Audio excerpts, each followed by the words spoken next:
केंद्रीय गृहमंत्री अमित शहा आजपासून 2 दिवसांच्या महाराष्ट्र दौऱ्यावर. उद्या सकाळी जिजाऊंच्या समाधीचं दर्शन घेऊन रायगड किल्ल्याला देणार भेट.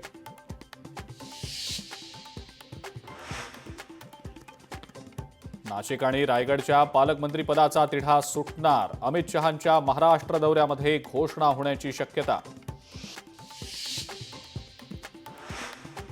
रायगडावरील वाघ्या श्वानाची समाधी हटवा. खासदार उदयनराजे भोसलेंची मागणी.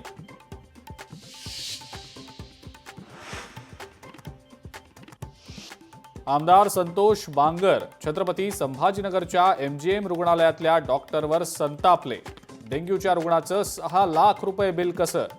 बांगरांचा डॉक्टरांना सवाल.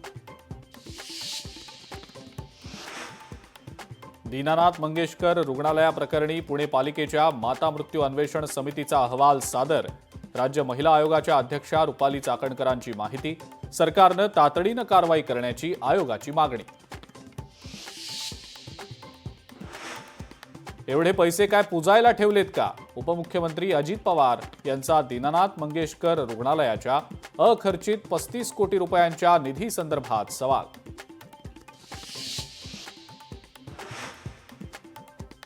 छत्रपती शिवरायांचा अवमान करणारा आणि इंद्रजीत सावंतांना धमकी देणाऱ्या प्रशांत कोरटकर अखेर तुरुंगाबाहेर. कोरटकरची जामिनावर झाली होती सुटका. कडक पोलीस बंदोबस्तात कोरटकर मुंबईकडे रवाना. शासकीय कर्मचाऱ्यांप्रमाणे एसटी कर्मचाऱ्यांचाही पगार करा. एसटी महामंडळाचे अध्यक्ष आणि परिवहन मंत्री प्रताप सरनाईकांची मागणी. 928 कोटी मागितल्यावर अर्थ खात्यानं 272 कोटीच दिल्याची केली टीका. सोनं पुन्हा महागलं. सोन्याचे दर 96,000च्या घरात. गेल्या 24 तासात 2,000 रुपयांची वाढ.